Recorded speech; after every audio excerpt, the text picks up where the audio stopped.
Hello friends, आप सभी का स्वागत है हमारे यूट्यूब चैनल टारगेट तक क्लासेज पर। मैं संजय सहक आज आपके साथ डिस्कशन करूंगा रेलवे एलपी और टेक्नीशियन का प्रीवियस ईयर पेपर जो 2018 में हुआ था, उसका पेपर नंबर 7 आपके साथ आज मैं डिस्कशन करूंगा। तो पेपर नंबर 7 ये हुआ था आपके 13/8/2018 की फर्स्ट शिफ्ट में।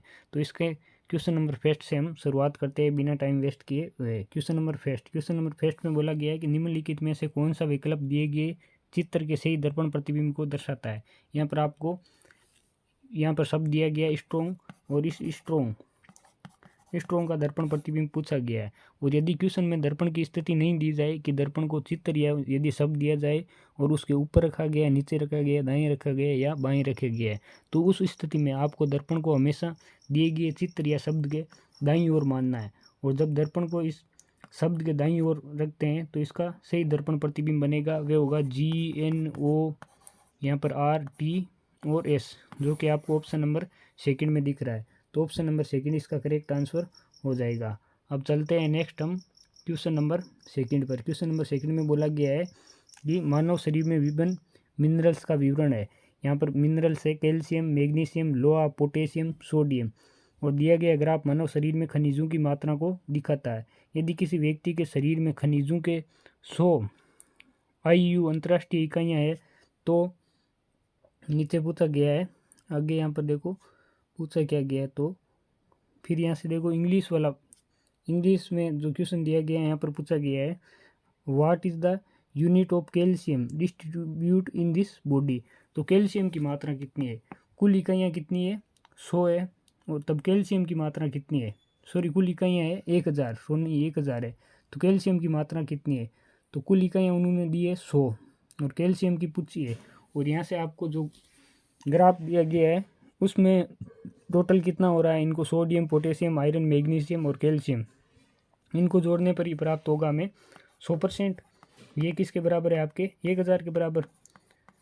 तो 1% का मान कितना आ जाएगा, 10। अब पूछा क्या गया है कैल्शियम, अब कैल्शियम कितना है 40%। तो कैल्शियम का मान कितना आ जाएगा, 1% बराबर 10 है, तो 40% बराबर कितना हो जाएगा 400। तो कैल्शियम का मान आ जाएगा आपके 400। तो 400 इकाइयाँ IU मानव शरीर में यहाँ पर कैल्शियम की मात्रा होगी। तो इसका करेक्ट आंसर हो जाएगा option number 4। Next question number 3 की बात करते हैं। क्वेश्चन नंबर 3 में बोला गया है कि दिए गए 4 विकल्पों में से नीचे दी गई आकृतियों का जल प्रतिबिंब बनाने वाला सही प्रतिबिंब चुने। अब जल प्रतिबिंब यहाँ से बनाना है तो यहाँ पर रखा गया है जल, और यहाँ पर यदि जल को रखा जाए और इसका जल प्रतिबिंब पूछा जाए तो इसका जल प्रतिबिंब होगा आपके आंसर फिगर में से। आंसर फिगर यहाँ पर देखो जल प्रतिबिंब कौन सा सही बनेगा इसका, यहाँ से देखो 1 नंबर वाला तो बिल्कुल रॉन्ग हो गया, फिर यहाँ से A रॉन्ग हो गया, C भी रॉन्ग हो गया, बचा कौन, B और D। अब B और D में से करेक्ट होगा आपके B वाला है। ये D वाला तो सेम टू सेम दिया हुआ है, ये यहाँ पर है, ये वापस यहाँ पे ये है, लेकिन D वाला तो ये ब्लैक वाला यहाँ पे, फिर D में ये यहाँ पर देख दिया, लेकिन B इसका करेक्ट आंसर हो जाएगा। तो देखते हैं कौन से ऑप्शन में B दिया गया है। तो ऑप्शन नंबर देखो करेक्ट आंसर इसका D है क्या, 1 मिनट। पूछा गया है कि जल प्रतिबिंब आंसर फिगर में से कौन सा इसका जल प्रतिबिंब सही जल प्रतिबिंब होगा। तो जल प्रतिबिंब निकालना है, उल्टा करने पर ये कहाँ पे आएगा, लाइनिंग इधर चले जाएगी और ये सेम टू सेम रहेगा। ये बीम में तो यहाँ पे ये नीचे आ रहा है, जल प्रतिबिंब में तो इसको घुमाने पर ये यहीं पे होगा, लेकिन जल प्रतिबिंब में ये लाइनिंग ऐसे है तो कुछ इस प्रकार से हो जाएगी, लेकिन बी में तो ऐसे हो नहीं रही है, ए में भी लाइनिंग नहीं हो रही है, सी में भी नहीं हो रही, डी में हो रही। तो इसका करेक्ट आंसर हो जाएगा ऑप्शन नंबर D, जो कि आपको ऑप्शन नंबर C में दिया गया है D, ये इसका करेक्ट आंसर हो जाएगा। नेक्स्ट बात करते हैं क्वेश्चन नंबर 4 की। क्वेश्चन नंबर 4 में बोला गया है 10 ओम के 2 समान प्रतिरोधक समांतर रूप से जुड़े हुए हैं। ये संयोजन 10 ओम के तीसरे प्रतिरोधक के साथ से जोड़ा जाता है। संयोजन का समकक्ष प्रतिरोध कितना होगा। पहले 10 ओम के समान प्रतिरोध समांतर क्रम में जोड़े गए तो कुल प्रतिरोध कितना होता है। जब प्रतिरोधों को समांतर क्रम में जोड़ा जाता है तो R इक्विवेलेंट बराबर कितना होता है समांतर क्रम में, 1/R1 प्लस 1/R2। और यहाँ R इक्विवेलेंट बराबर 1/R1 कितना है 10 प्लस R2 भी कितना है 10, यहाँ से 10 एलसीएम ले लिया तो यहाँ पर कितना हो जाएगा, 1 1 2 और 1/R इक्विवेलेंट। तो R इक्विवेलेंट का मान कितना आ जाएगा, 5 ओम। अब पूछा गया है कि इस 5 ओम को 10 ओम के तीसरे प्रतिरोध के साथ जोड़ा जाता है, लेकिन यहाँ पर ये नहीं बोला गया है कि समांतर क्रम में जोड़ा जाता है या श्रेणी क्रम में। अब पीछे यहाँ पर देखो समांतर क्रम में जोड़ा जा रहा है, तो इस 5 ओम के प्रतिरोध को 10 ओम के प्रतिरोध के साथ आपको समांतर क्रम में जोड़ना है। समांतर क्रम में होता है 1/R1 का मान 10 प्लस ये R इक्विवेलेंट, ये हो गया 5। एलसीएम आ जाएगा यहाँ पे 10, 1 प्लस 2 मतलब 10/3, तो कितना आ जाएगा 3.33। R इक्विवेलेंट कितना आ जाएगा फाइनल में 3.33। तो इसका मान कितना होगा, यदि समांतर क्रम में जोड़ा जाता है तब तो मान होता है इसका 3.33, लेकिन यहाँ पर ऑप्शन को देखा जाए तो ऑप्शन के अकॉर्डिंग समांतर क्रम में नहीं जोड़ा गया, श्रेणी क्रम में जोड़ा गया है। अब आर यहाँ पर इक्विवेलेंट आया था 5 ओम, फिर 10 ओम के साथ जोड़ा जाता है, तो श्रेणी क्रम में आर इक्विवेलेंट क्या होता है, R1 प्लस R2, यहाँ से 5 ओम प्लस 10 ओम कितना हो जाएगा, कुल 15 ओम। तो यहाँ पर लास्ट में श्रेणी क्रम में इनको जोड़ रहा है, तो श्रेणी क्रम के अकॉर्डिंग इसका आंसर हो जाएगा 15 ओम, जो कि आपको ऑप्शन नंबर 3 में दिया गया है। नेक्स्ट बात करते हैं क्वेश्चन नंबर 5 की। क्वेश्चन नंबर 5 में बोला गया है कि किसके अनुरूप वस्तु की गतिज ऊर्जा की वृद्धि होती है। अब वस्तु की गतिज ऊर्जा काइनेटिक एनर्जी जिसका फॉर्मूला होता है 1/2 mv²। और जैसे जैसे वेग या गति वस्तु की बढ़ती जाती है वैसे वैसे ही ये काइनेटिक एनर्जी भी बढ़ती जाती है। तो इसका करेक्ट आंसर हो जाएगा आपके ऑप्शन नंबर फर्स्ट। जैसे जैसे वस्तु की गति बढ़ती है वैसे वैसे उसकी गतिज ऊर्जा भी बढ़ती जाती है। नेक्स्ट बात करते हैं हम क्वेश्चन नंबर 6 की। क्वेश्चन नंबर 6 में बोला गया है कि एक समचतुर्भुज की एक भुजा 13 सेंटीमीटर है और उसका एक विकर्ण 10 सेंटीमीटर है, तो उसके दूसरे विकर्ण की लंबाई क्या होगी। अब समचतुर्भुज में क्या होता है, यहाँ पे समचतुर्भुज क्षेत्रफल होता है d1 का स्क्वायर प्लस d2 का स्क्वायर बराबर 4a²। अब हमें यहाँ से एक विकर्ण तो दिया गया है d1 10, तो 10 10 कितना हो जाएगा 10 10 100 स्क्वायर करने पर d2 दूसरा निकालना है, और 4 इंटू ए भुजा कितनी है 13, तो 13 में 13 169। यहाँ d2 का स्क्वायर बराबर कितना हो जाएगा 9 चौक 36, 3 फिर 6 चौक 24, 24 और 3 कितना हो जाएगा 27, हाथ की 2, और यहाँ पर कितना हो जाएगा 4 1 4 2 6, और ये 100 इधर आएंगे तो ये माइनस के हो जाएंगे। तो d2 का स्क्वायर बराबर कितना होगा 676 में से 100 घटा लूँगा तो कितना बचेगा 576, और यहाँ d2 स्क्वायर हटाऊँगा तो यहाँ पे अंडरूट लग जाएगा, और 576 का अंडरूट कितना हो जाएगा 24, तो दूसरा विकर्ण कितना हो जाएगा 24, जो कि आपको ऑप्शन नंबर 3 में दिख रहा है, ये इसका करेक्ट आंसर हो जाएगा। नेक्स्ट बात करते हैं हम क्वेश्चन नंबर 7 की। क्वेश्चन नंबर 7 में बोला गया है कि तर्क पर ध्यानपूर्वक विचार करें और निर्णय करें कि इनमें नीचे दी गई कौन सा अनुमान निहित है। तर्क है मान अलेक्जेंडर नश्वर था। फिर अनुमान फर्स्ट में बोला गया है कि मान अलेक्जेंडर मानव था, मान अलेक्जेंडर नश्वर था तो वे मानव तो 100% था ही। सेकंड अनुमान में बोला गया है कि महान अलेक्जेंडर ग्रीक था। अब महान अलेक्जेंडर ग्रीक था, इंडियन था, रोमन था, फ्रांस से था, ये हमें कह नहीं सकते क्योंकि यहाँ पर तर्क में उसके बारे में कुछ दिया हुआ नहीं है।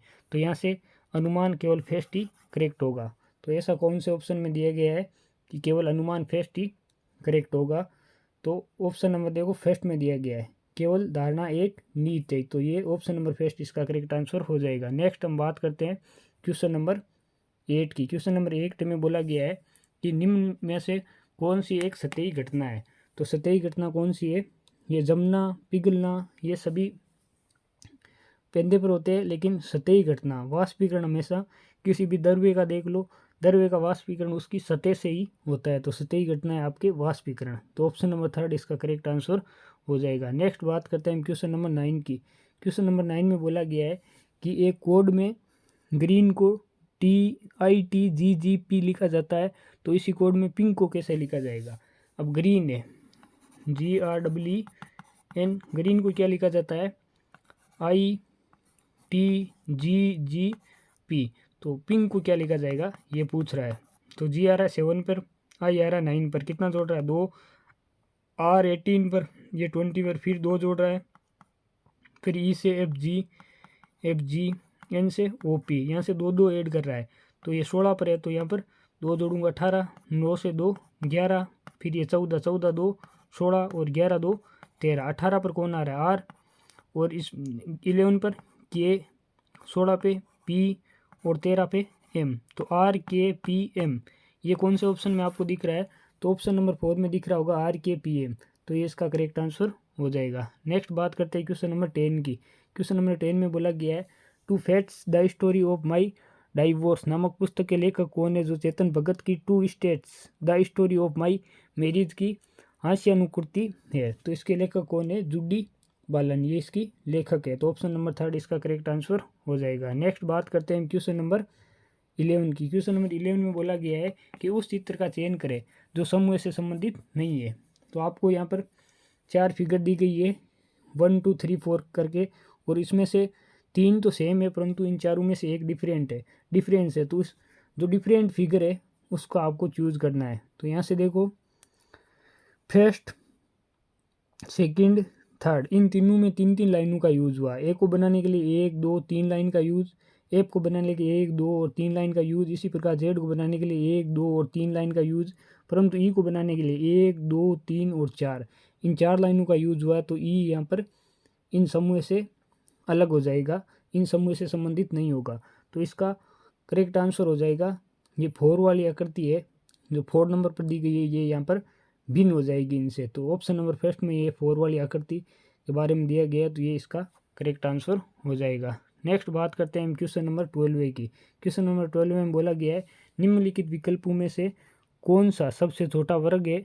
वह जो 8 15 और 20 से पूर्णतः विभाजित है। तो 8 15 20 से यदि विभाजित है तो उनके वे वर्ग उनके एलसीएम से भी विभाजित होगा। तो मैं इनका पहले एलसीएम निकाल लेता हूँ। 4 15 10, फिर 2 का भाग देता हूँ, 2 15 5, फिर 2 का भाग जाएगा, 1 15 5, फिर 3 का भाग जाएगा, 1 5 5, फिर 5 का भाग जाएगा। तो यहाँ से 5 3 15, 15 दूना 30, 30 दूना 60, 60 दूना 120। मतलब निम्नलिखित में पूछा गया सबसे छोटा वर्ग कौन सा जो इनसे विभाजित है। इन तीनों से विभाजित है तो वे 100% इनका एलसीएम है आपके 120, इससे भी विभाजित होगा। अब वर्ग कौन सा वर्ग है ये पूछा गया है, तो यहाँ पर 120 से विभाजित होगा और यहाँ पर पूछा गया है कि सबसे छोटा वर्ग है। अब 120 को आपको मल्टीप्लाई करना है, जैसे 2 से गुणा करूँ तो 240 से भी विभाजित होगा, इनसे विभाजित है तो वे इनके एलसीएम से विभाजित होगा और एलसीएम के गुणक से भी विभाजित होगा। और इस प्रकार सबसे छोटी संख्या है यहाँ पर वर्ग संख्या 3600। अब मैं 120 को कितने से गुणा करूँ ताकि 3600 प्राप्त हो जाए ये आपको चेक करना है। यदि किसी संख्या से 120 को गुणा कराने पर हमें 3600 प्राप्त हो जाए तो वे संख्या 100% ये 3600 है नहीं जो 8 15 और 20 से विभाजित होगा। तो मैं इसको गुणा करा देता हूँ 30 से, तो कितना आ जाएगा 32 36 और 00, मतलब 3600 से ये संख्या है 8 15 और 20 ये 100% विभाजित होगी। इस 3600 में इन तीनों संख्याओं का 100% भाग जाएगा और 3600 एक पूर्ण वर्ग संख्या भी है। तो इसका करेक्ट आंसर हो जाएगा 3600, ऑप्शन नंबर 3, ये इसका करेक्ट आंसर हो जाएगा। नेक्स्ट बात करते हैं क्वेश्चन नंबर 13 में। क्वेश्चन नंबर 13 में बोला गया है कि एक गेंद को 10 मीटर की ऊंचाई से गिराया जाता है। ये ज़मीन पर टकराती है और 2.5 मीटर की ऊंचाई तक वापस उछल जाती है। टकराव के दौरान गतिज ऊर्जा में कितने प्रतिशत की हानि हुई? अब गतिज ऊर्जा है ये बॉल जब आके गिरेगी तो स्थितिज ऊर्जा में बदल जाती है। स्थितिज ऊर्जा mgh, m का मान तो समान ही रहेगा, g का मान कितना मान लेता हूँ 10 इंटू h कितनी है 10 मीटर से गिराई जाती है। तो इसके अंदर जब गुरुत्वाकर्षण के जिधर गुरुत्वाकर्षण बल लग रहा है और वस्तु भी उसी दिशा में गति कर रही है तो वहाँ पर जो आपके टोटल एनर्जी होगी वे पॉजिटिव होती है। तो 10 10 100, यहाँ पर 100 आगे जूल आ गई क्या पोटेंशियल एनर्जी, फिर यहाँ से टकरा के ज़मीन से वापस जाती है ऊपर की ओर जाती है तो मतलब जी के विरुद्ध जाती है तो वहाँ पर होती है एनर्जी नेगेटिव। तो 10 इंटू कितने मीटर जाती है 2.5 मीटर, मतलब -25। तो कितने का आस हो गया, यहाँ पर पहले 100 जूल थी अब कितनी है 25 जूल। तो कितने का यहाँ पर हानि हुई है 75 की, टोटल कितनी थी 100 और परसेंटेज निकालना है तो इसे 100 से गुणा करा दो और परसेंटेज का साइन 100 से 100 कट गया तो यहाँ पर 75% की हानि हो गई। तो इसका करेक्ट आंसर हो जाएगा आपके ऑप्शन नंबर थर्ड 75%। नेक्स्ट बात करते हैं हम क्वेश्चन नंबर 14 की। क्वेश्चन नंबर 14 में बोला गया है कि पाइप ए किसी भरे हुए टैंक को 28 घंटे में खाली कर सकती है, जबकि पाइप बी उसी खाली टैंक को 35 घंटे में भर सकती है। यदि चालू करने के बाद वैकल्पिक रूप से टैंक भरा होने पर अगर पाइप ए और पाइप बी को एक एक के बाद एक एक घंटे के लिए लगातार खोल दिया जाता है तो टैंक खाली करने में कितना समय लगेगा। टैंक ए को पाइप ए टैंक को कितने घंटे में भर सकती है, खाली कर सकती है। पाइप ए किसी भरे हुए टैंक को 28 घंटे में खाली कर सकती है। और फिर बोला गया जबकि पाइप बी उसी खाली टैंक को 35 घंटे में भर सकती है। तो पहले मैं इनका एलसीएम ले लेता हूँ। एलसीएम कितना आ जाएगा, यहाँ से 7 × 5 × 4 ये इनका एलसीएम आ जाएगा। और यहाँ से एफिशिएंसी ए की कितनी होगी, 7 चौक 28 यानी 5 ए की एफिशिएंसी होगी। और बी की एफिशिएंसी कितने की होगी, बी की एफिशिएंसी 7 × 5 = 35 और बचे कितने, ये 4। तो बी की एफिशिएंसी 4 की। अब ए क्या करना है, खाली करने वाला है। ए घंटे में 5 खाली करता है और बी घंटे में क्या करता है, 4 भरता है। फिर नीचे बोला गया है यदि चालू करने के बाद वैकल्पिक रूप से टैंक भरा होने पर अगर पाइप ए और पाइप बी को एक साथ एक एक करके 1 घंटे के लिए लगातार खोल दिया जाता है तो टैंक कितने घंटे में खाली होगा। अब टैंक भरा हुआ है और यहाँ से पहले ए को खोला जाता है तो ये कितना, 5 खाली करता है। टैंक की ये कुल क्षमता आ गई, यहाँ पे 5 खाली करता है 1 घंटे में। फिर सेकंड वाले घंटे में बी को खोला जाता है, बी 4 भर देता है। तो 2 घंटों में एक इकाई खाली हो रहा है। तो ये टोटल कितना है, 7 × 5 = 35 × 4। 35 × 4 कितना हो गया कि 2 और यहाँ से 4 × 3 = 12 और 13 × 14 140, कुल 140 इकाई हमें खाली करनी है। 2 घंटे में कितनी इकाई खाली हो रही है, 1 इकाई खाली हो रही है। अब 140 के नज़दीक पुगने के लिए मैं इसको किससे गुणा करा दूँ, मैं इसको 135 से गुणा करा देता हूँ। तो इसी को इधर भी 135 से गुणा कराना पड़ेगा इस 2 को। तो 5 दूनी 10, 3 दूनी 6, 1 7, 270। 270 घंटे में 135 इकाइयाँ खाली हो जाएगी। नेक्स्ट 271वें घंटे में फिर पाइप एक की बारी आएगी और वे 5 इकाई खाली कर देगा। तो 135 तो खाली होगी, फिर 5 इकाई और खाली हो जाएगा तो 140 इकाई खाली हो जाएगा और 140 इकाई हमें खाली करनी है। तो कुल कितने घंटे लगेंगे, 271 घंटे। तो इसका करेक्ट आंसर हो जाएगा ऑप्शन नंबर फर्स्ट, 271 घंटे इस टैंक को खाली करने में लगेंगे। नेक्स्ट क्वेश्चन नंबर 15 की बात करते हैं। क्वेश्चन नंबर 15 में बोला गया है कि ब्रह्मपुत्र साहित्य उत्सव 2017 की मेज़बानी किस शहर ने की थी। तो 2017 में ब्रह्मपुत्र साहित्य उत्सव इसकी मेज़बानी की थी गुवाहाटी ने। गुवाहाटी असम में है, असम की राजधानी है दिसपुर और इस असम का ये शहर है गुवाहाटी।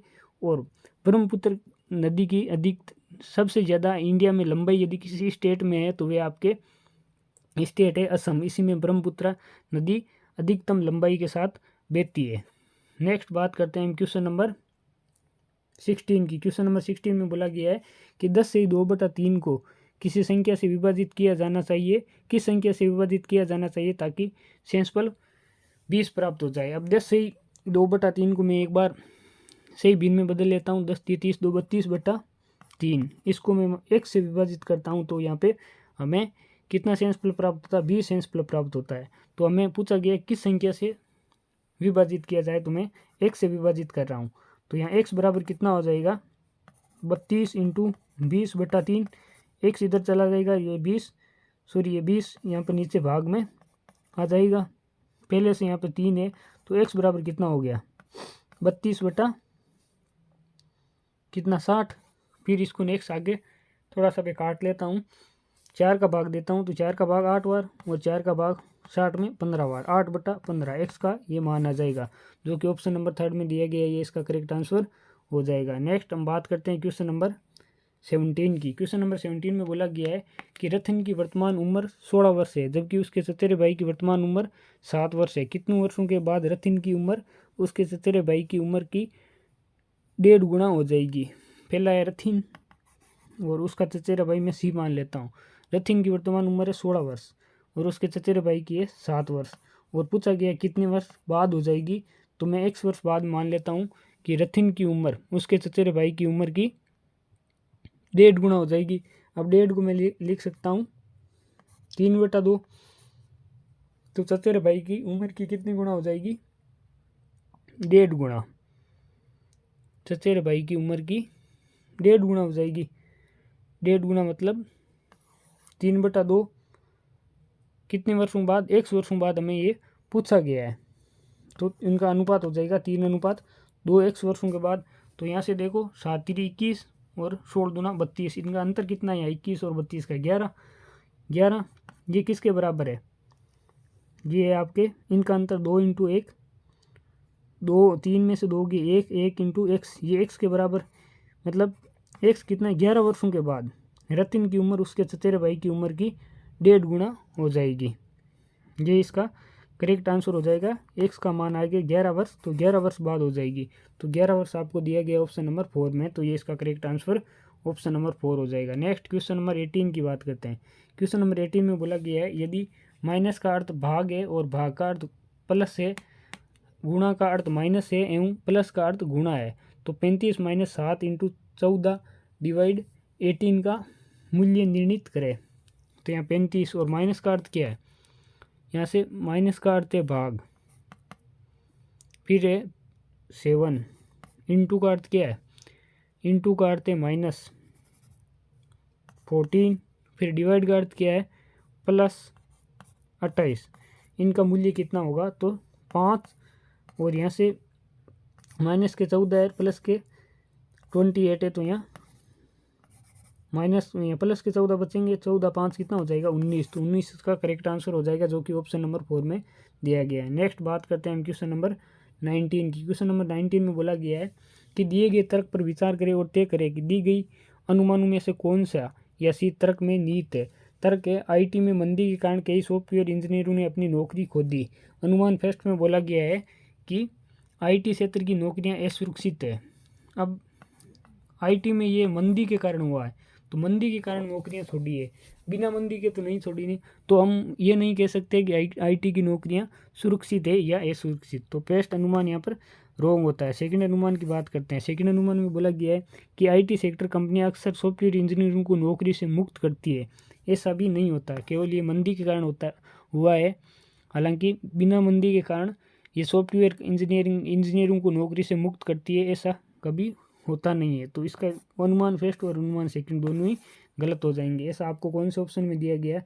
तो यहाँ से देखो ऑप्शन नंबर 4 में 1 और 2 दोनों ही निहित नहीं है, तो इसका करेक्ट आंसर हो जाएगा ऑप्शन नंबर 4। नेक्स्ट बात करते हैं हम क्वेश्चन नंबर 20 में। क्वेश्चन नंबर 20 में बोला गया है कि उस चित्र का चयन करें जो नीचे दिए गए समूह से संबंधित नहीं है। तो यहाँ से देखो, यहाँ पर बाहर जैसे ये त्रिभुज है, त्रिभुज में बाहर ये 3 भुजाएं हैं, तो यहाँ पर 3 पॉइंट दिया गया है। इसी प्रकार ऑप्शन जो आपके बी है, बी वाली फिगर है, उसमें यहाँ पर भुजाएं कितनी है? 5 है, तो बाहर पॉइंट भी 5 दिया गया है। सी में भी भुजाएं 4 है, तो पॉइंट 4 दिया गया है। लेकिन डी में भुजाएं कितनी है? 4, पॉइंट कितने दिए गए? बाहर 3। और यहाँ से ए बी और सी में अंदर देखो, तीनों में 2 पॉइंट दिया गया है, जबकि डी में अंदर 1 पॉइंट दिया गया है। तो इस समूह से संबंधित नहीं है, ये डी वाली फिगर इस समूह से संबंधित नहीं है। तो ऐसा ऑप्शन में कौन से में दिया गया है? तो ऑप्शन नंबर 4 में देखो दिया गया है। तो इसका करेक्ट आंसर हो जाएगा डी। ये डी वाली फिगर इन चारों में से अलग है, बाकी ये 3 एकदम सेम टू सेम पैटर्न पर चल रही है। लेकिन रेलवे ने इसका करेक्ट आंसर माना है सी, जो कि बिल्कुल ही गलत है। इसका करेक्ट आंसर होगा डी। नेक्स्ट बात करते हैं क्वेश्चन नंबर 21 की। क्वेश्चन नंबर 21 में बोला गया है कि किसी कक्षा में सभी 10 लड़कों का एक परीक्षा में औसत प्राप्तांक 15 था, जबकि कक्षा के सभी 25 छात्रों का इसी परीक्षा में औसत प्राप्तांक 16.2 था। कक्षा में सभी छात्रों का औसत क्या था? अब लड़कों का औसत क्या था? 15। तो लड़कों के कुल अंक कितने हो गए? 150, और यहाँ पर 25, टोटल छात्र प्लस छात्रों का कितना था? 16.2। अब 25 दूना 50, 0 25 अंक 150 और 5 155, यहाँ पर आज की 15, और 25 और 15 कितने हो गए? 50। 25 और 15 कितने हो गए? 40। तो यहाँ से कुल कितने हो गए? 405 अंक। और लड़कों के कितने हैं? 150। इसको घटाने में कितना बचेगा? 255। और यहाँ पर लड़के कितने हैं कक्षा में? 10 लड़के हैं और कुल कितने छात्र हैं? 25। तो लड़कियां कितनी हो गई? 15। तो इनके अंक कितने हो जाएंगे? 15 एकम 15 कितने बचे? 10 और 15 7 105। तो लड़कियों के औसत प्राप्तांक हो जाएंगे 16 अंक, जो कि ऑप्शन नंबर आपको सेकंड में दिख रहा है, ये इसका करेक्ट आंसर हो जाएगा। नेक्स्ट बात करते हैं क्वेश्चन नंबर 22 की। क्वेश्चन नंबर 22 में बोला गया है प्रकाश संश्लेषण के दौरान बने उत्पाद कौन से है? तो प्रकाश संश्लेषण के दौरान कौन कौन से उत्पाद बनते हैं? तो ऑप्शन नंबर आपको थर्ड में दिख रहा है, ग्लूकोज, जल और ऑक्सीजन, ये प्रकाश संश्लेषण के दौरान बनने वाले उत्पाद होते हैं। तो इसका correct answer option number third हो जाएगा। Next question number 23। Question number 23 में बोला गया है विष्णु 12 मेज और कुछ कुर्सियां खरीदने के लिए 5000 खर्च करता है। एक मेज का मूल्य 50 और एक कुर्सी का मूल्य 40 रुपये। खरीदी गई कुर्सियों की संख्या का मेज़ों की संख्या से अनुपात आपको निकालना है। अब 12 मेज़ खरीदता है और कुर्सियाँ हमें पता नहीं है, और मेज़ों का मूल्य कितना है? एक मेज़ का मूल्य है 50 रुपये और एक कुर्सी का मूल्य कितना है? 40 रुपये। अब यहाँ पर मेज़ों का कुल मूल्य कितना आ गया? 600 रुपये, और खर्च कितना करता है? कुल 5000। तो 5000 में से मैं 600 निकालूंगा तो कितना बचेगा? 4400। अब 4400 की भी क्या करता है? कुर्सियाँ खरीदता है। एक कुर्सी का मूल्य कितना है? 40। तो कुर्सियाँ कितनी खरीदता है वे?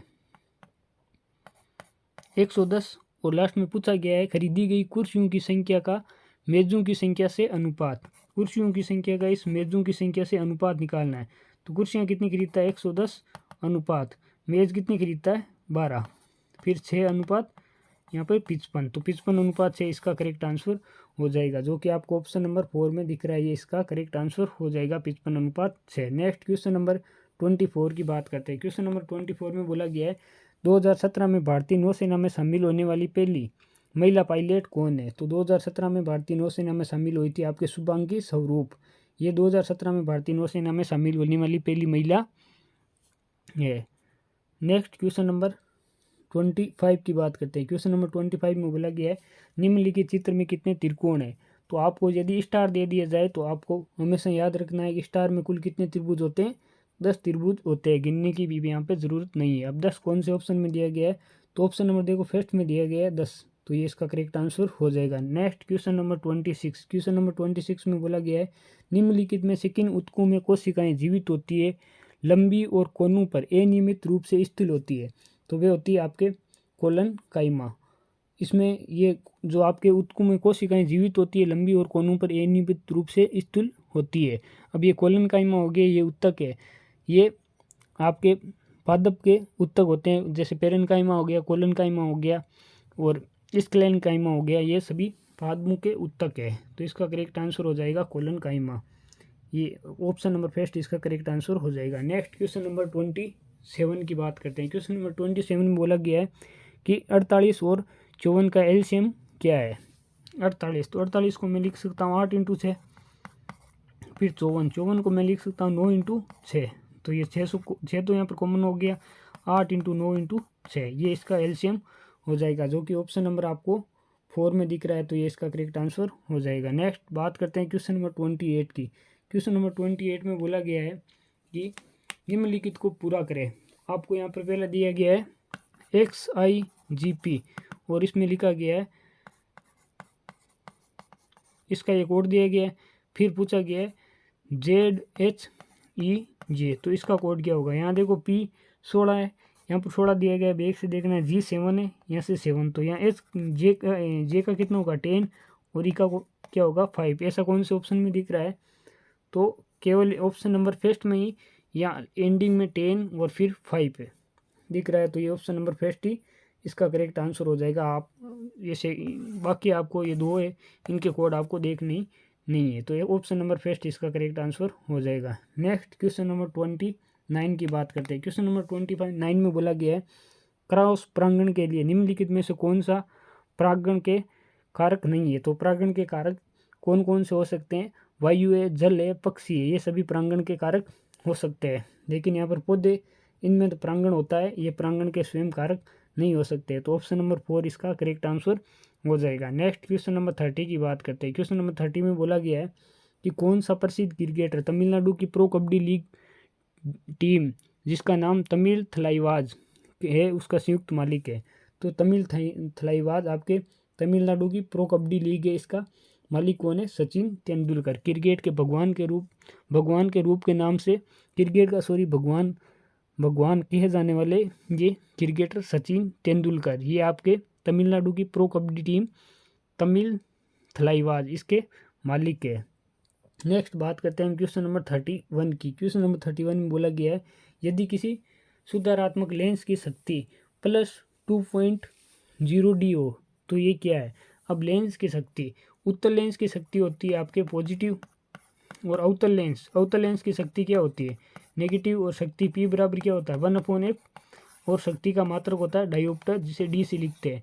तो यहाँ पर यदि शक्ति पॉजिटिव में है तो पॉजिटिव किसकी होती है? उत्तल लेंस की। तो इसका करेक्ट आंसर हो जाएगा उत्तल लेंस, जो कि आपको ऑप्शन नंबर 3 में दिख रहा है, ये इसका करेक्ट आंसर हो जाएगा। नेक्स्ट बात करते हैं क्वेश्चन नंबर 32 की। क्वेश्चन नंबर 32 में बोला गया है कि निम्न में से किसने भारत की सबसे लंबी रोड सुरंग चेन्नई नेसारी सुरंग को अप्रैल 2017 में राष्ट्र को समर्पित किया?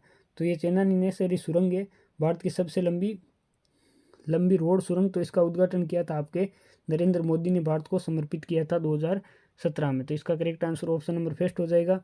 Next question number 33। Question number 33 में बोला गया, निम्नलिखित में से कौन सा डोबरनीर त्रिक का तीसरा सदस्य है जिसमें लिथियम सोडियम शामिल है? तो डोबरनीर ने त्रिक नियम दिया था, जिसमें पहला त्रिक बनाया था आपके लिथियम सोडियम और पोटेशियम का। तो लिथियम सोडियम दिया गया और तीसरा पूछा गया तो ये पोटेशियम, जिसका एटॉमिक नंबर 19 होता है। तो ये इसका करेक्ट आंसर हो जाएगा पोटेशियम आपको ऑप्शन नंबर फर्स्ट में दिख रहा है, ये इसका करेक्ट आंसर हो जाएगा। नेक्स्ट बात करते हैं क्वेश्चन नंबर 34 की। क्वेश्चन नंबर 34 में आपको एक सीरीज दी गई है, और सीरीज में पूछा गया है कि रिक्त स्थान पर आने वाली संख्या कौन सी होगी। सीरीज कुछ इस प्रकार है, 0, 1, फिर दिया गया 8, फिर 27 और फिर यहाँ पे क्वेश्चन मार्क। तो यहाँ पर देखो, ये 0 का स्क्वायर, ये 1 का, 0 का क्यूब, फिर 1 का क्यूब, फिर 2 का क्यूब, फिर ये 3 का क्यूब। तो यहाँ पर क्या होगा? 4 का क्यूब। तो 416 और 16 64, तो 64 इसका करेक्ट आंसर हो जाएगा, जो कि ऑप्शन नंबर 4 में आपको दिया गया है, ये इसका करेक्ट आंसर हो जाएगा। नेक्स्ट बात करते हैं क्वेश्चन नंबर 35 की। क्वेश्चन नंबर 35 में बोला गया है, एक्स पश्चिम की ओर 3 किलोमीटर चलता है। एक्स पश्चिम की ओर कितने किलोमीटर चलता है? 3 किलोमीटर चलता है, और फिर मुड़कर 4 किलोमीटर उत्तर की ओर चलता है। कितने किलोमीटर? 4 किलोमीटर। नेक्स्ट बोला गया है, चलता है एक्स की यात्रा के आरंभिक और अंतिम बिंदु के बीच न्यूनतम, आरंभ यहाँ से हुआ था, अंतिम ये है, इनके बीच की ये न्यूनतम दूरी कितनी होगी? तो ये होगी आपके ट्रिपलेट आपको याद होने चाहिए, जैसे 3, 4, 5, 7, 12, 5, 12, 13, 7, 24, 25, ये आपको ट्रिपलेट ज़रूर याद होना चाहिए, ताकि आप क्वेश्चन को जल्द से आप कर पाओ और आपकी स्पीड थोड़ी सी बढ़ पाए। तो ये ट्रिपलेट होता है 3, 4, 5। तो ये यदि 3 है, ये 4 है, और यहाँ पर 90 डिग्री का कोण है, तो ये भुजा 100% 5 होगी। तो इसका करेक्ट आंसर हो जाएगा ऑप्शन नंबर 3, 5 किलोमीटर, ये इसका करेक्ट आंसर हो जाएगा। नेक्स्ट चलते हैं हम क्वेश्चन नंबर 36 में। क्वेश्चन नंबर 36 में बोला गया है कि एक वक्रीय दर्पण जिसमें परावर्तक सतह अंदर की ओर वक्रित है, उसे क्या कहा जाता है? तो यदि परावर्तक सतह, जहाँ पर प्रकाश की किरण आती है, ये आती हुई प्रकाश की किरणें यहाँ परावर्तित होकर चली जाती है, तो ये इस सतह को क्या कहते हैं? इस अंदर वाली सतह को परावर्तक सतह। और परावर्तक सतह जिस दर्पण में अंदर की ओर हो वे के दर्पण कहलाता है अवतल दर्पण, और परावर्तक सतह जिसमें बाहर की ओर हो, ये परावर्तक सतह बाहर की ओर हो, तो उस दर्पण को कहा जाता है, सॉरी ये तो अंदर की ओर हो गई, तो इसको अवतल दर्पण। और परावर्तक सतह यदि बाहर की ओर हो, अंदर पॉलिश हो, और ये परावर्तक सतह हो, तो उसे कहते हैं उत्तल दर्पण। यहाँ पर पूछा गया है कि जिसकी परावर्तक सतह अंदर की ओर हो, तो वह दर्पण कौन सा दर्पण होता है? तो ये होता है अवतल दर्पण। इसका करेक्ट आंसर हो जाएगा ऑप्शन नंबर 2 अवतल दर्पण। नेक्स्ट बात करते हैं क्वेश्चन नंबर 37 की। क्वेश्चन नंबर 37 बोला गया, निम्नलिखित वक्तव्यों को पढ़े और दी गई जानकारी से ये तय करें कि कौन से निष्कर्ष वक्तव्यों का तर्कसंगत रूप से अनुसरण करता है। वक्तव्य समय और परवाह किसी का इंतजार नहीं करता। निष्कर्ष फर्स्ट, ये आपको वक्तव्य दिया गया है। अब निष्कर्ष फर्स्ट की बात करते हैं। निष्कर्ष फर्स्ट में बोला गया है, समय किसी के नियंत्रण में नहीं है। ये सही बात है कि समय किसी के नियंत्रण में नहीं है, ये किसी का इंतजार नहीं करता। निष्कर्ष सेकंड में बोला गया है कि हर किसी को अतीत के बुरे अनुभवों को भूलकर जीवन में आगे बढ़ना चाहिए, ये भी करेक्ट आंसर है। और निष्कर्ष सेकंड भी करेक्ट है, क्योंकि अतीत को भूलकर अपने जीवन में आगे बढ़ना चाहिए, क्योंकि समय किसी का इंतज़ार नहीं करता है। इस अकॉर्डिंग निष्कर्ष फर्स्ट और निष्कर्ष सेकंड दोनों यहाँ पर करेक्ट है। तो ऐसा आपको कौन से ऑप्शन में दिया गया है? तो ऑप्शन नंबर यहाँ से देखो, सेकंड में बोला गया है कि फर्स्ट और सेकंड दोनों निष्कर्ष अनुसरण करते हैं, तो ऑप्शन नंबर सेकंड इसका करेक्ट आंसर हो जाएगा। नेक्स्ट बात करते हैं हम क्वेश्चन नंबर 38 की। क्वेश्चन नंबर 38 में बोला गया है कि दिए गए विकल्पों में से संबंधित शब्द का चयन करिए। अब यहाँ पर पहले दिया गया पहिया और फिर दिया गया है तिल्ली। तो पहिए के अंदर क्या होती है, ये इस प्रकार से तिल्लियाँ होती है। इसी प्रकार इस पंखे के अंदर क्या होती है, पंखे में क्या होती है, तो पंखे में ये पंख होते हैं, कोई में 3 4 इस प्रकार से पंख होते हैं। तो पंखे में क्या होंगे, पंख होंगे। जिस प्रकार पहिए में तिल्लियाँ होगी उसी प्रकार पंखे में पंख होंगे। तो इसका करेक्ट आंसर हो जाएगा ऑप्शन नंबर फर्स्ट। नेक्स्ट बात करते हैं हम क्वेश्चन नंबर 39 की। क्वेश्चन नंबर 39 में बोला गया है कि दिए गए प्रश्न पर विचार करें और निर्णय लें कि प्रश्न का उत्तर देने के लिए निम्न में से कौन सा कथन पर्याप्त है। आपको प्रश्न दिया गया है, एक झुंड में कितनी गाय काली है। फिर वक्तव्य फर्स्ट में बोला गया है कि कुल गायें 60 है, और वक्तव्य सेकंड में बोला गया है कि इसमें से 40% काली है। कुल गायें कितनी, 40%, 60, उसमें से 40% क्या है, काली है। तो इसमें से काली कितनी होगी, 24 गायें। तो वक्तव्य फर्स्ट और वक्तव्य सेकंड, इनको दोनों को यदि एक साथ लेते हैं तो दोनों को एक साथ लेने पर हमें पता चलता है कि यहाँ पर 24 गायें काली गायें हैं। तो वक्तव्य 1 और वक्तव्य 2 साथ साथ यहाँ पर करेक्ट है। वक्तव्य 1 से भी इस प्रश्न का आंसर नहीं दे सकते हैं, केवल 1 से और केवल 2 से भी नहीं दे सकते। दोनों को एक साथ लेने पर हम इस क्वेश्चन का आंसर दे सकते हैं। तो यहाँ पर देखो ऑप्शन नंबर 3 में बोला गया है दिए गए प्रश्न का उत्तर देने के लिए 1 और 2 दोनों एक साथ पर्याप्त है, लेकिन दोनों अकेले पर्याप्त नहीं है। तो ऑप्शन नंबर 3 इसका करेक्ट आंसर हो जाएगा। नेक्स्ट बात करते हैं क्वेश्चन नंबर 14 की।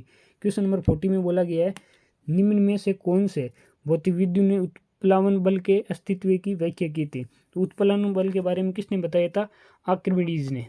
किसने बताया था, आर्किमिडीज ने। आर्किमिडीज ने बताया था कि जल के अंदर यदि कोई वस्तु जल के अंदर गिराई जाती है तो उस वस्तु पर जल के द्वारा ऊपर की ओर एक बल लगता है, जिसे कहते हैं उत्प्लावन बल। उत्प्लावन बल का सिद्धांत आपके दिया था आर्किमिडीज ने। और उत्प्लावन ये बल उस वस्तु के घनत्व पर निर्भर करता है। तो इसका करेक्ट आंसर हो जाएगा आर्किमिडीज। इसने उत्प्लावन बल का सिद्धांत दिया था। नेक्स्ट बात करते हैं हम क्वेश्चन नंबर 41 की। क्वेश्चन नंबर 41 में बोला गया है कि दो संख्याओं का अनुपात 15:11 है। यदि उनका महत्तम समापवर्तक 13 है तो वे संख्याएं कितनी है। यदि दो संख्याओं का आपको अनुपात दे दिया जाए, जैसे यहाँ पर दिया गया है 15:11, और उनका HCF दे दिया जाए और फिर वे संख्याएं पूछी जाए, यहाँ पर HCF दिया गया है 13 और संख्याएं पूछी जाए, तो सीधी इस HCF को संख्याओं के अनुपात उसमें हम गुणा करा देते हैं। तो यहाँ पर पहले मैं 15 × 13 गुणा करा दूँ, कितना आएगा, 15 × 45 4, और फिर 15 और 4 कितना हो जाएगा 19। तो पहली संख्या आ गई 195। दूसरी संख्या, इसको 13 को 11 से गुणा से कराना है तो 11 × 33, और यहाँ फिर 11 × 33 3, और 11 × 3 14, तो 143। दूसरी संख्या होगी 143। पहली 195 और दूसरी 143, जो कि आपको ऑप्शन नंबर 3 में दिख रहा है। तो ये इसका करेक्ट आंसर हो जाएगा। नेक्स्ट बात करते हैं क्वेश्चन नंबर 42 की। क्वेश्चन नंबर 42 में बोला गया है कि दिए गए चार्ट को पढ़े और निम्नलिखित प्रश्नों का उत्तर दे। यहाँ पर बोला गया है कि दक्षिण में पार्टी ए ने कितनी प्रतिशत सीटें जीती है। अब दक्षिण में पूछा गया है कि पार्टी ए ने कितनी प्रतिशत सीटें जीती है। तो पहले मैं देख लेता हूँ कि दक्षिण में कुल कितनी सीटें हैं। दक्षिण में कुल की सीटें हैं 6, 40, 6, 83 और 1, कुल कितनी हो गई 6 3 और 1 10 की सुम हाथ की 1 8 4 12 1 13, यानी कुल दक्षिण में है 130 सीटें। और पार्टी ए ने कितनी जीती है, पार्टी ए ने आपके जीती है 40 सीटें। और इसका आपको परसेंटेज निकालना है कि कितने प्रतिशत सीटें जीती है। तो 0 से 0 400/13, अब 13 39, कितना बचा 1, उतारा 0, भाग गया नहीं, लगा उतार दिया 0, और 13 से 13 7 91, 13 7 91, यानी 30.7। 7 नेक्स्ट आएगा तो इस 7 को 8 लिख देते हैं। तो 30.8% सीटें पार्टी ए ने दक्षिण में जीती है। तो इसका करेक्ट आंसर हो जाएगा ऑप्शन नंबर 3, 30.8% सीटें पार्टी ए ने दक्षिण में जीती है। नेक्स्ट बात करते हैं क्वेश्चन नंबर 43 की। क्वेश्चन नंबर 43 में बोला गया है पीटर और प्रीति के उम्र में 5 वर्ष का अंतर है। पहला पीटर है, दूसरी है प्रीति, इनकी उम्र में अंतर है 5 वर्ष का। नेक्स्ट बोला गया है कि 35 वर्ष पहले जब दोनों का विवाह हुआ था तो उस समय पीटर की उम्र का 4 गुना, 35 साल पहले इनकी शादी हुई थी तो पीटर की उम्र का कितना गुना बोला गया है कि पीटर की उम्र का 4 गुना प्रीति की उम्र के 5 गुने के बराबर था। 35 वर्ष पहले की बात कर रहा है, 5 गुने के बराबर था। वर्तमान में दोनों की उम्र का योग कितना है? तो यहाँ से मैं क्या करता हूँ, इसको इधर ले, यहाँ से पहले मैं गुणा करा देता हूँ। चलो 4 माइनस, अब इसको 35 को कितना होगा 140 बराबर 5 PR माइनस 175। अब मैं क्या करता हूँ, इस 4 PI को इधर लेकर आता हूँ तो 5 PR प्लस 4 PI, और ये यदि प्लस के हो जाएंगे माइनस 175 है, यहाँ पे इधर आएंगे तो प्लस के हो जाएंगे, तो यहाँ पर बचेंगे कितने 35। अब मैं करता क्या हूँ, यहाँ से PI का मान रख देता हूँ। PI बराबर क्या रख देता हूँ, यहाँ पर 4 इंटू PI की जगह रख देता हूँ 5 प्लस PR, और यहाँ 5 PR है ही प्लस, और ये 35 के बराबर है। तो यहाँ से 35 बराबर, यहाँ से देखो 5 PR प्लस 20 प्लस 4 PR, तो कुल PR कितने हो जाएंगे यहाँ पे। PI का मैंने यहाँ पे मान रखा है 5 और यहाँ पे रख दिया, ये 35 हो गया, उधर चला जाएगा। तो 1 मिनट रुको, यहाँ पे कहीं गलती नहीं कर दी, यहाँ 4 PI ये आएगा, सॉरी यहाँ पे ये माइनस होगा, तो यहाँ पे माइनस, ये माइनस के 20 और ये माइनस के 4 PR, ये 20 इधर आएंगे तो कितना हो जाएगा 55 बराबर 5 PR में से 4 PR कटेंगे तो PR का मान कितना आ गया 55। अब PR का मान यहाँ से रखता हूँ, PR बराबर 55 रखता हूँ, तो ये इधर जाने पर कितना हो जाएगा 55 और 5 60, PI का मान कितना हो जाएगा 60। अब PI और PR इनका टोटल योग कितना हो जाएगा 60 और 55, 60 और 55 कितना हो जाएंगे 115, तो इन दोनों की आयु का योग हो जाएगा 115, जो कि आपको ऑप्शन नंबर 3 में दिख रहा है, ये इसका करेक्ट आंसर हो जाएगा। नेक्स्ट बात करते हैं क्वेश्चन नंबर 44 की। क्वेश्चन नंबर 44 में बोला गया है कि नीचे दी गई प्रत्येक आकृति का केवल एक बार प्रयोग करके 3 समूह बनाए, इस तरह बनने वाले 3 समूह है। तो यहाँ पर आपको 3 फिगर दी गई है, यहाँ पर 9 फिगर दी गई है, इनमें से 3 समान फिगरों का 3 समूह आपको बनाना है। तो फर्स्ट समूह देखो, ऑप्शन यहाँ पर सेकंड वाला फिगर, सेकंड वाले फिगर को ले लो, फिर आपको लेना है सेकंड वाले फिगर को लेना है, फिर लेना है आपको 1 मिनट, यहाँ से 3 आपको समूह बनाने हैं। तो समूह में आप क्या करो, एक बार शुरुआत करते हैं, फर्स्ट वाले फिगर को ले लो, उसके बाद 5 वाले फिगर को ले लो, और उसके बाद 9 वाले फिगर को ले लो।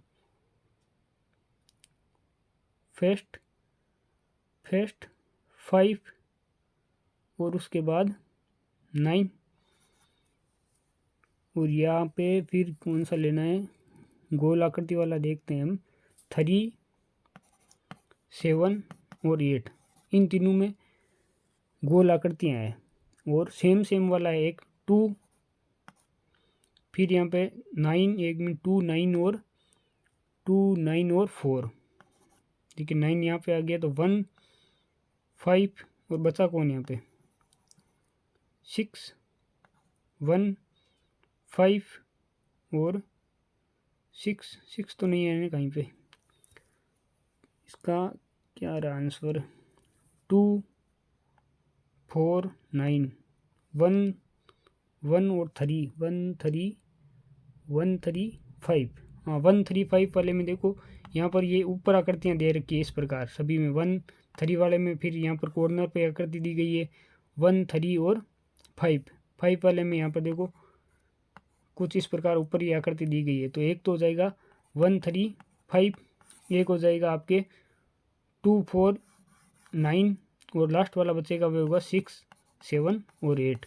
इन तीनों में 6, 7, 8 में क्या है आपके देखो यहाँ पर 6, 7 और 8 इनमें तीनों में क्या है वर्त की आकृति दी गई है। तो ऑप्शन नंबर इसका फर्स्ट करेक्ट आंसर हो जाएगा। नेक्स्ट हम बात करते हैं क्वेश्चन नंबर 45 की। क्वेश्चन नंबर 45 में बोला गया है 2017 में एशियाई महिला मुक्केबाजी चैंपियनशिप की मेज़बानी कौन सा देश ने की थी, जिसने भारत की प्रतिष्ठित मुक्केबाज मेरी कॉम ने स्वर्ण पदक जीता था। तो 2017 में एशियाई महिला मुक्केबाजी चैंपियनशिप की मेज़बानी किसने की थी, तो वियतनाम ने की थी। और वियतनाम की आपके कैपिटल कौन सी है, हनोई। तो इसका करेक्ट आंसर हो जाएगा option number first. Next question number 46 की बात करते हैं। क्वेश्चन नंबर 46 में बोला गया है भारत के मौजूद वित्त मंत्री अरुण जेटली कौन से राज्य से एक राज्यसभा सदस्य है। ये 2017 का क्वेश्चन था। वर्तमान 2022 में अरुण जेटली का निधन हो चुका है और वर्तमान में वित्त मंत्री कौन है, वित्त मंत्री है निर्मला सीतारमण। तो ये 2017 का क्वेश्चन है। उस टाइम ये आपके अरुण जेटली गुजरात से राज्यसभा सदस्य के रूप में चुने गए थे, गुजरात राज्य से। तो option number first correct answer हो जाएगा। नेक्स्ट क्वेश्चन नंबर 47 की। क्वेश्चन नंबर 47 में बोला गया है कि अपच का इलाज करने के लिए निम्नलिखित में से किस प्रकार की दवा का प्रयोग किया जाता है। तो अपच एसिडिटी में क्या होती है, पेट के अंदर अम्लता बढ़ जाती है। क्या बढ़ जाती है, अम्लता। और इस अम्लता को कम करने के लिए अम्ल को कम कौन इसके प्रभाव को कम करेगा, सार। तो सार एंटा एसिड, सार होता है एंटा एसिड बोला जाता है। ये इस अम्लता को कम करेगा। और मैग्नीशियम हाइड्रोक्साइड, ये डाइजीन हो गया, इनो हो गया, ये सभी क्या है एंटा एसिड के रूप में काम करते हैं। तो इसका option number second correct answer हो जाएगा। नेक्स्ट क्वेश्चन नंबर 48 की बात करते हैं। क्वेश्चन नंबर 48 में बोला गया है अमीबा में किस प्रकार का अलैंगिक प्रजनन होता है। तो अमीबा में क्या होता है, अमीबा का शरीर दो समान भागों में टूटकर दो नए जीवों को उत्पन्न करता है। तो अमीबा में बाइनरी विखंडन, बाइनरी मतलब दो समान भागों में ये अमीबा का शरीर विभाजित हो जाता है और इस प्रकार ये एक प्रकार का अलैंगिक प्रजनन करता है। तो इसका ऑप्शन नंबर 4 करेक्ट आंसर हो जाएगा, बाइनरी विखंडन। नेक्स्ट बात करते हैं क्वेश्चन नंबर 49 की। क्वेश्चन नंबर 49 में बोला गया है कि आपके ए और बी साथ मिलकर किसी काम को 21 दिन में पूरा कर सकते हैं यदि ए अकेला काम करके आधे काम को पूरा करता है और फिर छोड़ जाता है। इसके बाद बी अकेला काम करके शेष काम पूरा करता है।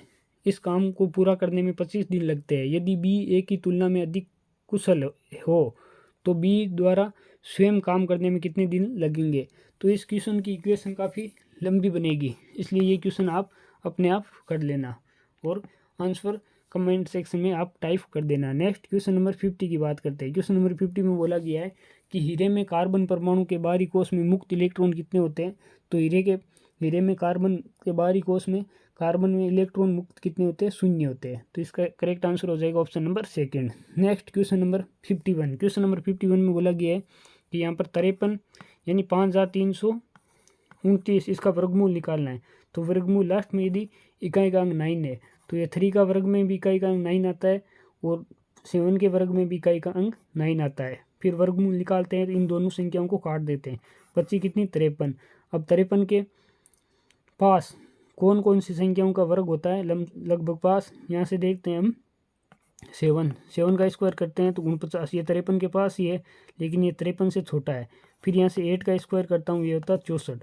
तो ये 53 से बड़ा है। तो यहाँ से छोटे वाला लेना है। छोटे वाला कौन है, 49। तो 49 किसका वर्ग है, 7 का। तो यहाँ से 7 ले लेता हूँ। फिर देखना है 53 इस 64 के पास है या 49 के पास। अब यहाँ से देखते हैं 53 है आपके 49 के पास, छोटे वाले के पास। तो यहाँ से ये छोटे वाला लेना है। तो यहाँ से 73।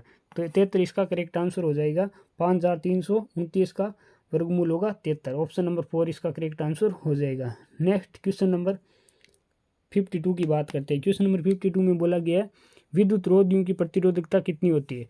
तो विद्युत रोधियों की प्रतिरोधकता होती है आपके 10 की पावर 12 ओम मीटर से लेके 10 की पावर 17 ओम मीटर तक। और ये प्रतिरोधकता का मात्रक होता है ओम मीटर। प्रतिरोध का ओम होता है और प्रतिरोधकता का ओम मीटर होता है। आर रेजिस्टेंस बराबर होता है रो एल अपॉन ए। ये आर तो प्रतिरोध है और ये क्या है, रो क्या है, प्रतिरोधकता है।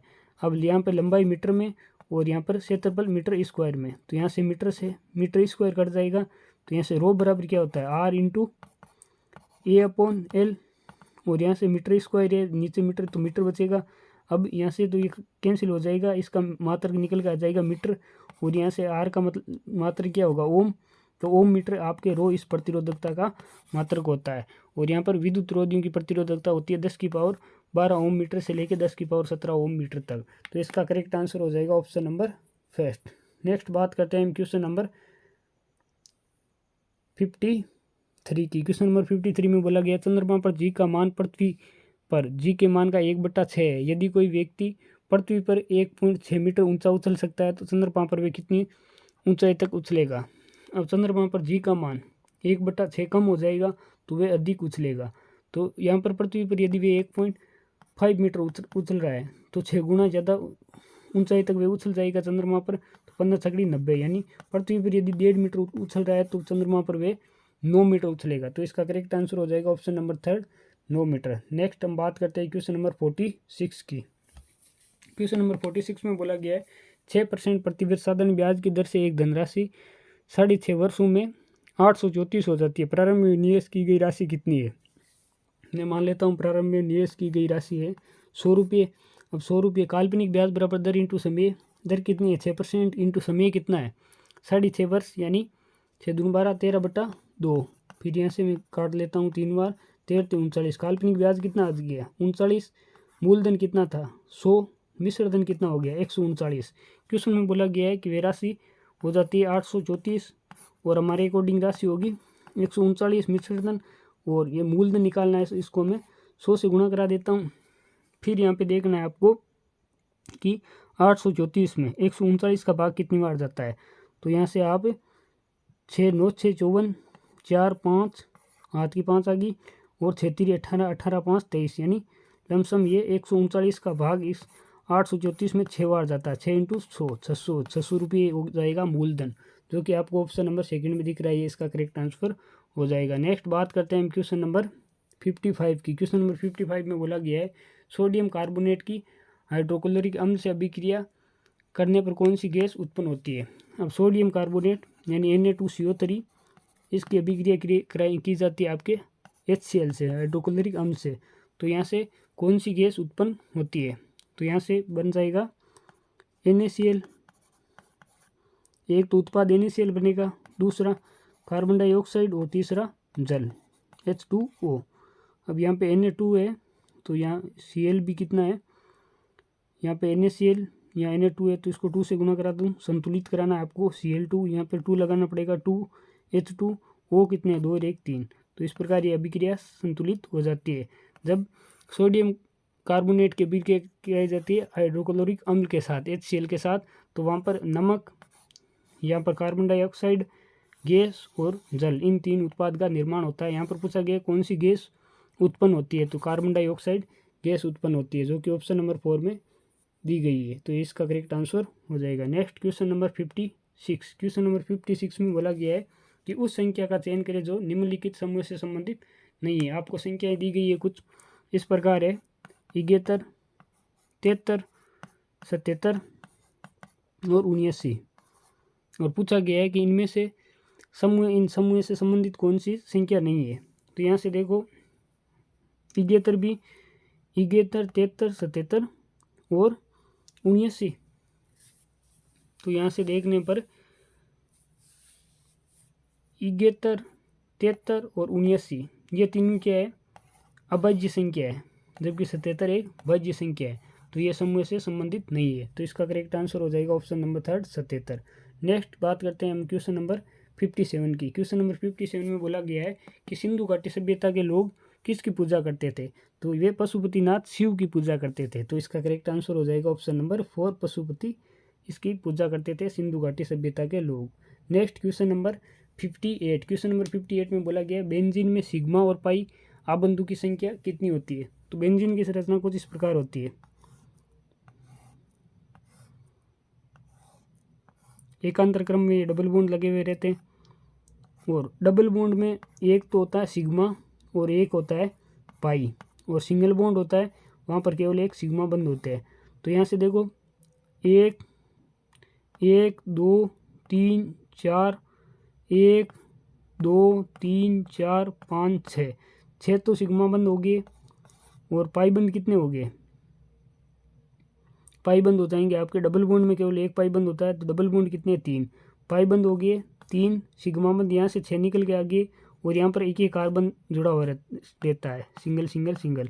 तो यहाँ से 1 2 3 4 5 6, 6 यहाँ से सिग्मा बंद और हो जाएंगे। तो कुल सिग्मा बंद कितने हो जाएंगे, कुल सिग्मा बंद तो होते हैं आपके बेंजीन की संरचना में 12, जबकि पाई बंद कितने होते हैं, 3। तो इसका करेक्ट आंसर हो जाएगा ऑप्शन नंबर सेकंड। 12 तो पाई बंद होते हैं और सिग्मा बंद होते हैं 3। नेक्स्ट बात करते हैं क्वेश्चन नंबर 59 की। क्वेश्चन नंबर 59 में बोला गया है कि 2016 में टाटा सन्स के स्वामित्व वाली विस्तारा एयरलाइंस के नए अध्यक्ष के रूप में किसने पदभार संभाला। इससे पहले वे लंबे समय तक टाइटन के मैनेजिंग डायरेक्टर थे। तो 2016 में किसने पदभार, आपके विस्तारा एयरलाइन के नए अध्यक्ष कौन बने थे, तो विस्तारा एयरलाइंस के अध्यक्ष बने थे भास्कर भट्ट। ऑप्शन नंबर 4 इसका करेक्ट आंसर हो जाएगा। Next question number 60। Question number 60 में बोला गया है कि यदि 493 को डिवाइड किया जाता है 29 से तो 17 प्राप्त होता है। इसी प्रकार 4.93 को डिवाइड किया जाता है 0.0017 से, तो आपको क्या प्राप्त होगा। अब यहाँ से 4.93 को डिवाइड किया जाता है 0.0017 से, तो क्या प्राप्त होगा। अब यहाँ से यहाँ पॉइंट हटाऊंगा, आगे 2 संख्या है तो ये पॉइंट यहाँ पे लग जाएगा, फिर 493 और यहाँ से पॉइंट हटाऊंगा तो ऊपर 2 0 लग जाएंगे अपॉन 17। फिर मैं इसका भाग दे देता हूँ, 17 में 17 17 दूना 34, 70 दूना 34, कितने बचेंगे 5 और 1 और यहाँ से ये 3 उतरा, 70 नम 153 और ये 00, तो इसको डिवाइड करने पर बचेगा 2900। ये इसका करेक्ट आंसर हो जाएगा ऑप्शन नंबर जो सेकंड में दिया गया है 2900। नेक्स्ट बात करते हैं क्वेश्चन नंबर 61 की। क्वेश्चन नंबर 61 में बोला गया इनमें से कौन सी एक नोबल गैस नहीं है। अब नोबल गैस कौन कौन सी होती है, यहाँ से वर्ग 18 में, आपके वर्ग 18 में ये नोबल गैस होती है, जैसे helium, neon, krypton, xenon, radon, ये सब क्या है, नोबल गैसें हैं। तो यहाँ से हाइड्रोजन आवर्त सारणी का फर्स्ट एलिमेंट है हाइड्रोजन, ये नोबल गैस में नहीं आता है, तो ये इसका करेक्ट आंसर हो जाएगा। नेक्स्ट बात करते हैं क्वेश्चन नंबर 62 में। क्वेश्चन नंबर 62 में बोला गया है SnCl2 + 2 HgCl2, इसकी इक्वेशन आपके रिएक्शन करवाई जाती है, तो यहाँ पर Hg2Cl2 + SnCl4 उपरोक्त अभिक्रिया में क्या, उपरोक्त अभिक्रिया में यहाँ पर अब कौन अपचयित हो रहा है, कौन ऑक्सीकृत हो रहा है, ये पूछा गया है। तो यहाँ पर SnCl2 ऑक्सीकृत हो जाता है, तो इसका करेक्ट आंसर हो जाएगा ऑप्शन नंबर सेकंड। नेक्स्ट बात करते हैं क्वेश्चन नंबर 63 की। क्वेश्चन नंबर 63 में बोला गया है कि दिया गया प्रश्न चित्र दी गई उत्तर चित्रों में से किस एक में सन्निहित है, वो उत्तर चित्र कौन सा है। तो यहाँ पर प्रॉब्लम फिगर है एम, ये एम इन 4 आंसर फिगर में से कौन से फिगर में एम आपके आएगा। तो यहाँ से आपको देखना है कि ये एम इन ABCD आंसर फिगर में से किस में आपको दिख रहा है ये एम, ध्यान से आपको थोड़ा सा देखना है कि एम कौन से फिगर में यहाँ पर आएगा। तो यहाँ से फिगर नंबर देखो बी वाली में, देखो ये एम दिख रहा होगा आपको कुछ इस प्रकार से, ये एम छिपा हुआ है यहाँ पे, तो इसका करेक्ट आंसर हो जाएगा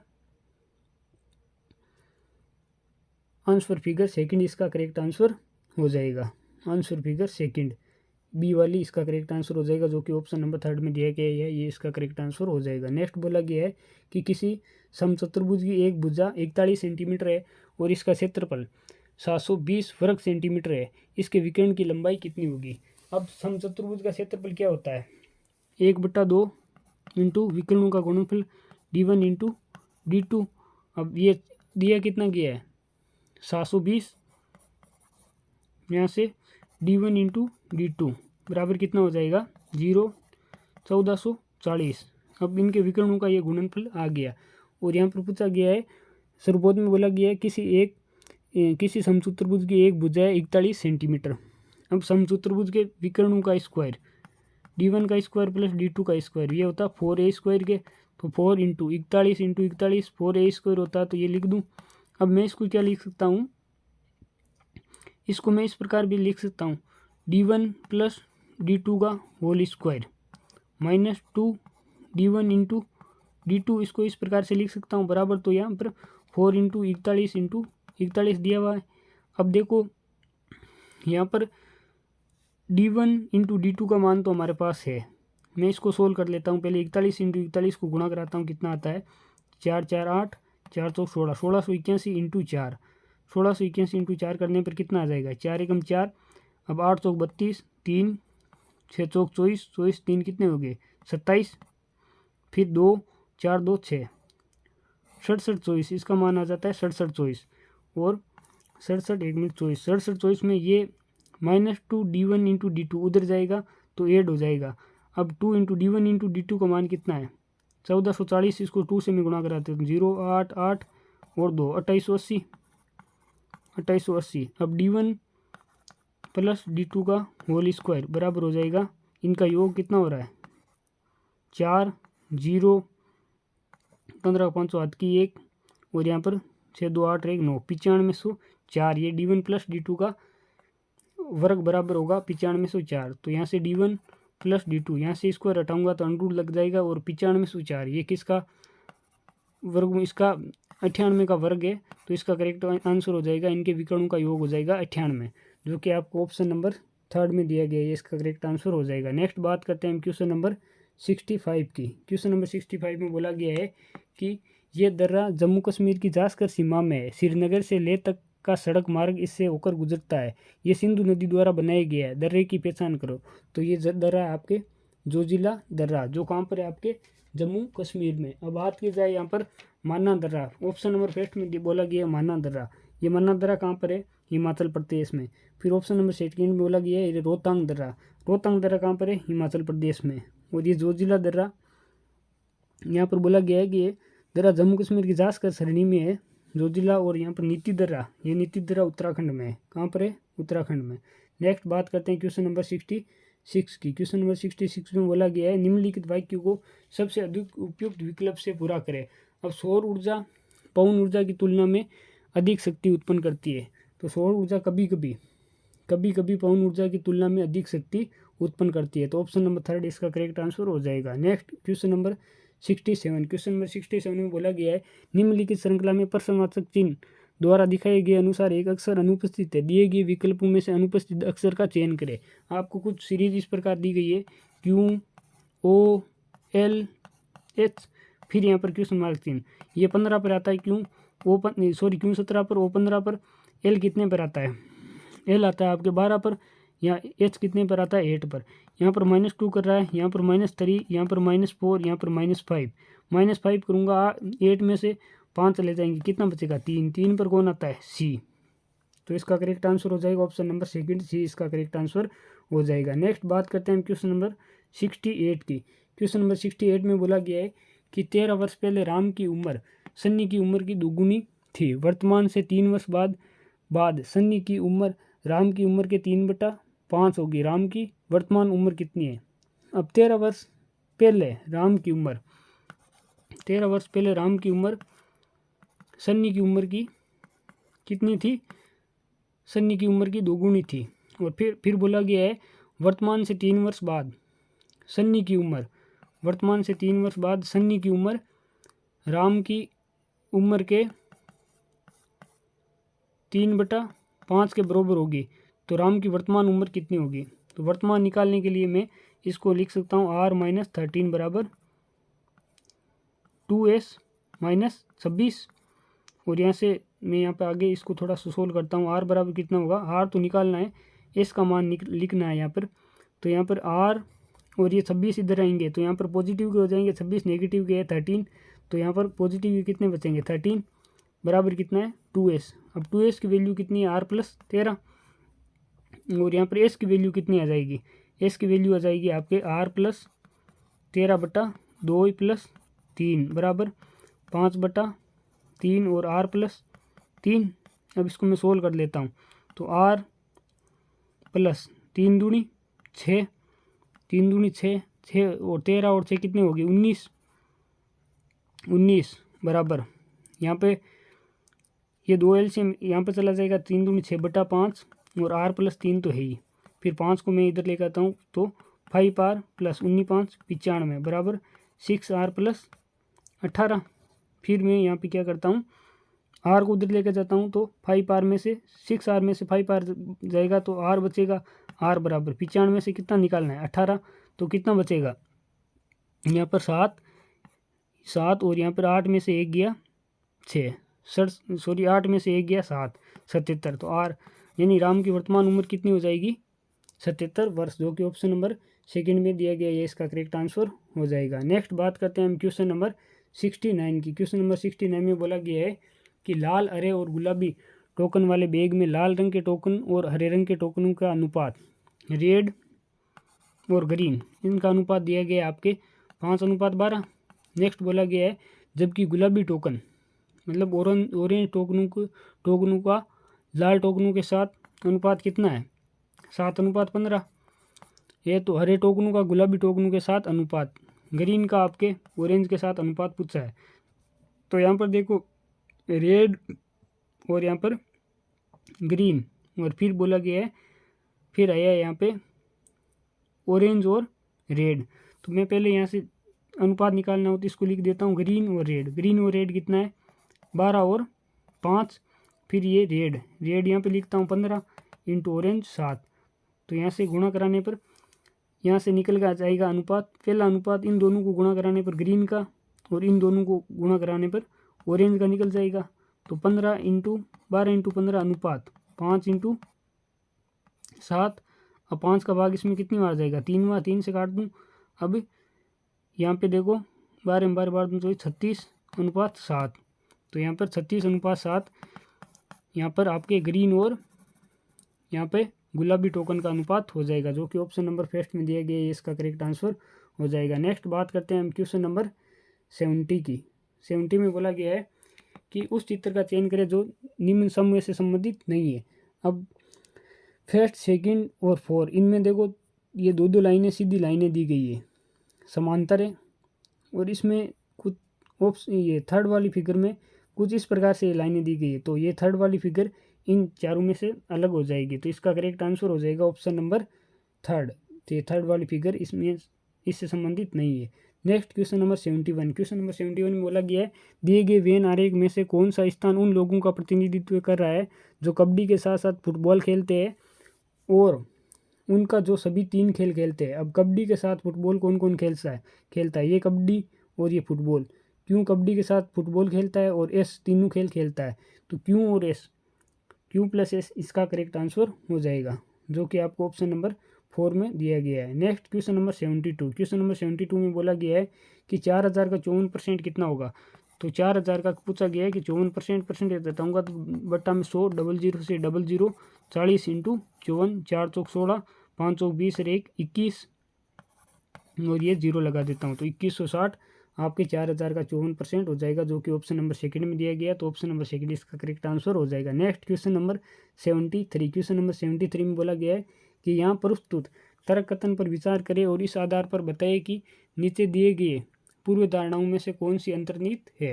यहाँ पर तर्क दिया गया है, तर्क या कथन चेतावनी शराब का सेवन स्वास्थ्य के लिए हानिकारक है, और पूर्व धारणा फर्स्ट में बोला गया चेतावनी की आवश्यकता नहीं है। हाँ, यदि स्वास्थ्य के लिए शराब हानिकारक है तो चेतावनी की आवश्यकता नहीं है। क्यों नहीं है, चेतावनी की जरूर आवश्यकता है। तो ऑप्शन नंबर ये पूर्व धारणा फर्स्ट रॉन्ग हो जाएगी। और सेकंड में बोला गया है कि शराब का सेवन नहीं करने वाले लोग स्वस्थ रहते हैं। कोई ज़रूरी नहीं है कि शराब का सेवन करने वाले लोग ही स्वस्थ नहीं रहते हैं, शराब का सेवन नहीं करने वाले भी लोग स्वस्थ नहीं रह सकते हैं। तो यहाँ पर ऑप्शन नंबर ये पूर्व धारणा सेकंड यहाँ पर गलत हो जाएगी। तो इसका करेक्ट आंसर हो जाएगा कि न तो पूर्व धारणा फर्स्ट और ना ही पूर्व धारणा सेकंड अंतर्निहित है। तो इसका option number first correct answer हो जाएगा। नेक्स्ट बात करते हैं क्वेश्चन नंबर 74, जो कि सेकंड लास्ट क्वेश्चन है। उसमें बोला गया है कि एक ट्रेन 375 मीटर लंबे प्लेटफॉर्म को 27 सेकंड में पार कर देती है। यदि ट्रेन की गति 70 किलोमीटर प्रति घंटे हो तो ट्रेन की लंबाई कितनी होगी। अब चाल बराबर क्या होता है, दूरी बटा समय। चाल कितनी है ट्रेन की 70 किलोमीटर प्रति घंटा, और यहाँ पर दूरी मीटर में दी गई है। तो मैं इसको पहले चेंज कर लेता हूँ मीटर पर सेकंड में, तो 5/18। अब चाल बराबर दूरी हमें यहाँ पर प्लेटफॉर्म की दी गई है 775 और ट्रेन की पूछी गई है तो मैं x मान लेता हूँ। समय कितना लगता है 27 सेकेंड। तो यहाँ से पहले 6 3 18 और यहाँ पे सॉरी 9 दूनी 18 और 9 3 27। फिर यहाँ पे देखो 35 और ये 35 थी 105 इंटू 5 बराबर 375 प्लस एक्स 5 25 2 5 बराबर 375 प्लस एक्स किसकी लंबाई मैंने मानी है तो ट्रेन की। तो एक्स बराबर कितना होगा 525 में से 375 घटा दो तो एक्स का मान प्राप्त हो जाएगा। कितना आएगा 150 जो कि आपको ऑप्शन नंबर 4 में दिया गया है। ये इसका करेक्ट आंसर हो जाएगा।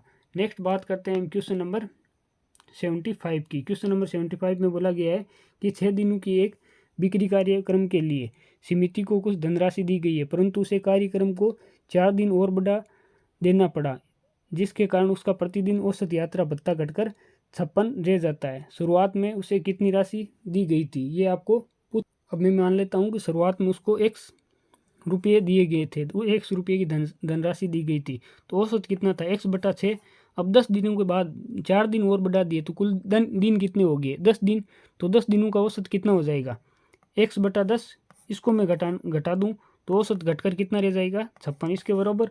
यहाँ से एलसीएम ले लेता हूँ 60 कितनी बार 10x माइनस 6x बराबर 56।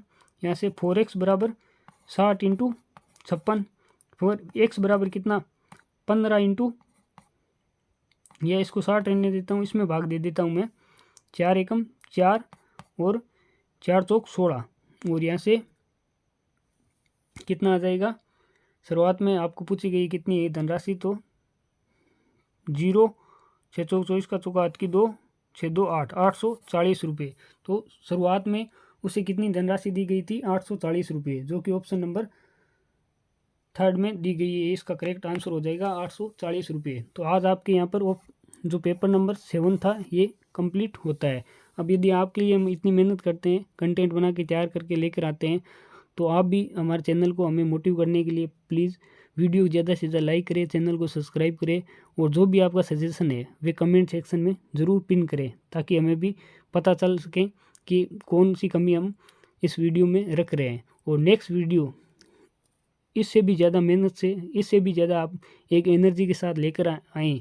इसके लिए आप हमें मोटिव ज़रूर करें और इसके लिए आप हमारे चैनल को सब्सक्राइब करें, वीडियो को लाइक करें, शेयर करें और इसकी पीडीएफ में मेरे टेलीग्राम चैनल टारगेट क्लासेज पर अपलोड कर दूंगा और उस चैनल के लिंक डिस्क्रिप्शन में डाल दूंगा इस वीडियो के और कमेंट सेक्शन में भी पिन कर दूंगा।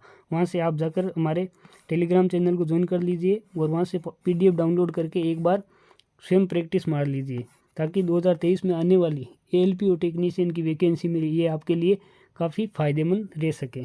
तो आज इस वीडियो को यहीं पर एंड करते हैं। थैंक्स।